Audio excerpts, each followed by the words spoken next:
Well, I'll go back to story, fiction, and also fiction story, poetry here, and just remind us all that, as writers, we have an existential problem with the material that we use. And we're not painters, we're not sculptors, but the material that we use is existentially linear.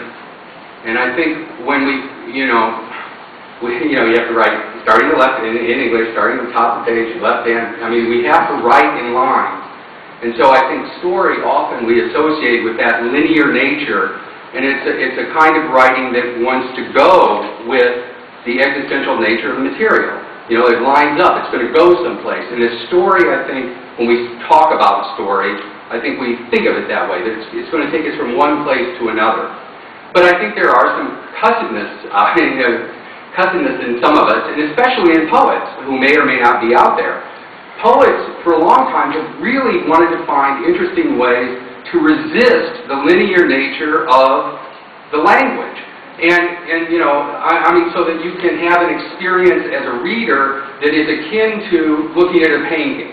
Sure, your eyes are moving in some sort of fashion, but the desire, to inhale art, the artistic thing all at once.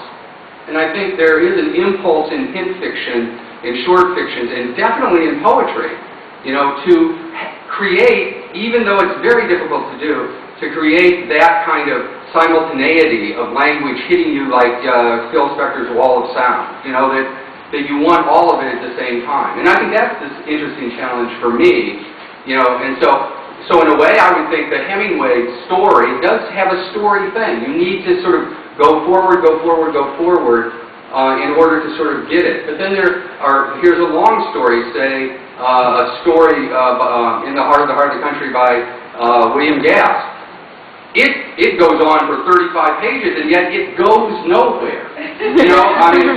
Nothing happens in that story. So there is that, it does have to do with length, but there is the thing that I think we all grapple with, whether it's a story or a poem, does have to do with this existential nature of the lineality of the material.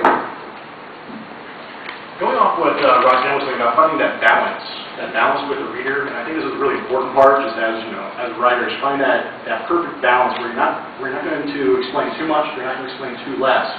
And it makes me think of a Chekhov quote or paraphrase that I've heard from somebody else, so I might just screw it up, but something about that the colder the writer is to his characters, the more it makes the reader feel for them. It's kind of like the less that you are showing, the more that it's creating the reader to kind of fill in that blank, kind of like just kind of step in for that character. And I think when it's done well, it's very, very effective. And that's kind of I think the inspiration for when I was thinking about the idea of in fiction, where you have that balance, but here the balance is completely tipped over towards the reader. You're only getting a little bit, but it's just enough. It's finding that kind of that perfect amount of words or the story or whatever that is just enough to kind of make it effective. That's not really a question. Does anybody have anything to say more on that? No? I'm kidding. Yeah, real briefly. So I think when I write very short things, synecdoche, which is the idea that a part stands for a whole. So like when you say, I have nice wheels instead of a nice car. Or I think Fitzgerald describes Gatsby as a smile coming towards him, so he describes him as just a smile. So I do think that I often say without knowing what it means that short fiction is for people who don't like wishy-washiness, because you just go for the right word and you go for the right thing. But I do think a part of it is oftentimes, because you have so few words, you're always looking for the essential thing. It's almost like that objective correlative that poets talk about, the object to deliver the emotion. So, when I'm describing a character in flash fiction or compressed fiction, I'm often going for the one telling characteristic, the one telling gesture. When I'm thinking of a moment, like if it were that moment when the glass smashed, it would be because it stands in for some larger aspect of that marriage and what their life is like. So it's sort of like if you can understand this one thing, this one characteristic, this one moment, you can understand the whole of this person. And I know people aren't necessarily defined in that way, they're more complex. So I think that picking a complex image that says more than one thing is important in that aspect. So, and that's just one thing I do like about writing in these compressed forms, is that it seems like I'm always, it's like, Stephen Hawking talking about the theory of everything, the one sentence that defines the universe. I'm trying to find the one thing that defines things for characters, for the moment for them, and all of that. And I just think that that's fun for me.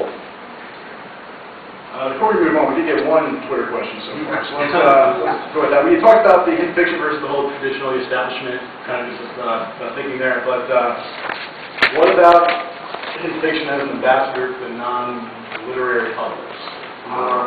And I mean, in this, personally for me, I found that when we were featured on NPR and Scott Simon had us on,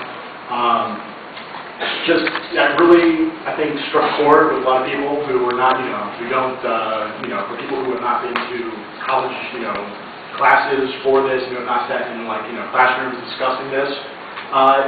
They seem to really get it immediately. And they seem to really like it, which is a really great thing. Roxane, what's that?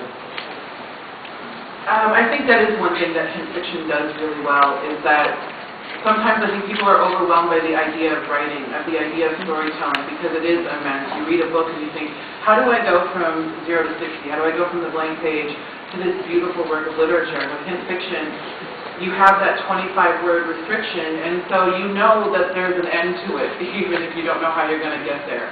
And I think that is a lot more manageable, and it's a lot less overwhelming, even though I think a lot of us who have been writing for a long time know it's really impossible to try and do something interesting and moving in 25 words.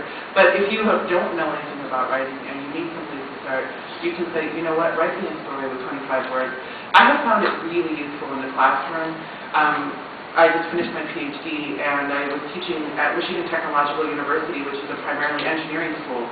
And so all of the students there don't really believe in writing, and they think that they can't write. They think that they're bad writers, and they're not bad writers. They're just unsure, and they're unfamiliar.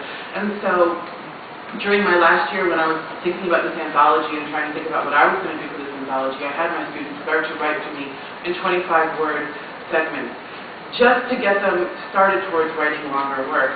And there was a real democracy to it. And I also know that a lot of non-readers have been reading this book and enjoying it and engaging with it because it feels a little more manageable than the information overload that we're being presented with right now. I mean, every day there's like thousands of things in my Google Reader, and I have to grade and read for fun and read for reviews and read submissions. It's a lot of reading, and so there is also a nice, okay, I know I'm going to get a satisfying snack of a story in 25 words. And that's a little relaxing, and it just makes life a little less stressful as a reader and a writer, so I do think it does work in that way very well. Well, I was going to say, the interesting thing about the Hemingway story is its context, I think.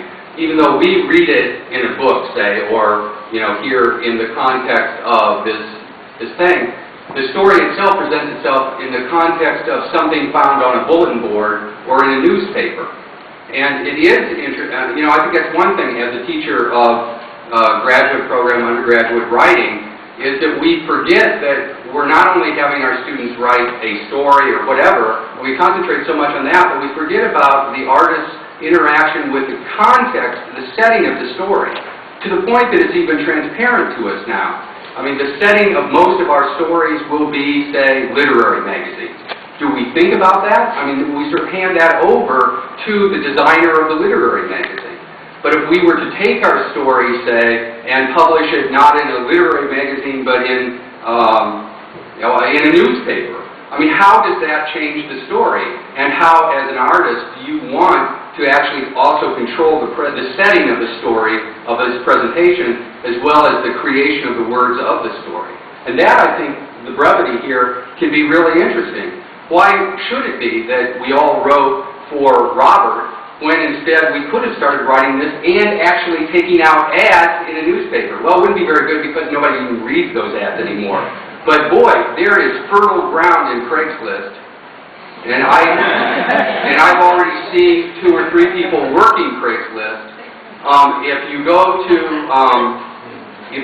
the Crystal Hammer product thing on Amazon, you will see that there are stories that are masquerading or in the context of product reviews of the Crystal Hammer.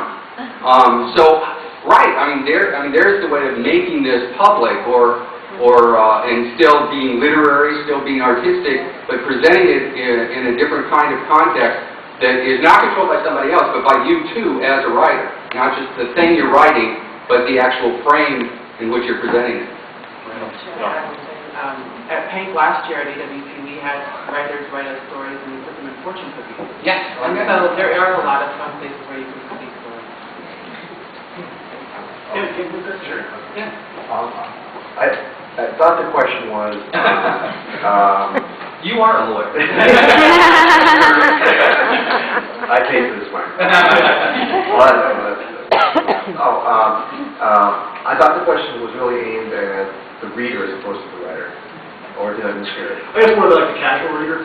Yeah. The ones that are not, Most of the people I hang out with are not writers and are not professors and are not MFA students. And I can tell you, this has been so exciting. My secretary bought a copy, and she just loves this. And some of them were very, very moving to her. Some of them just made her laugh.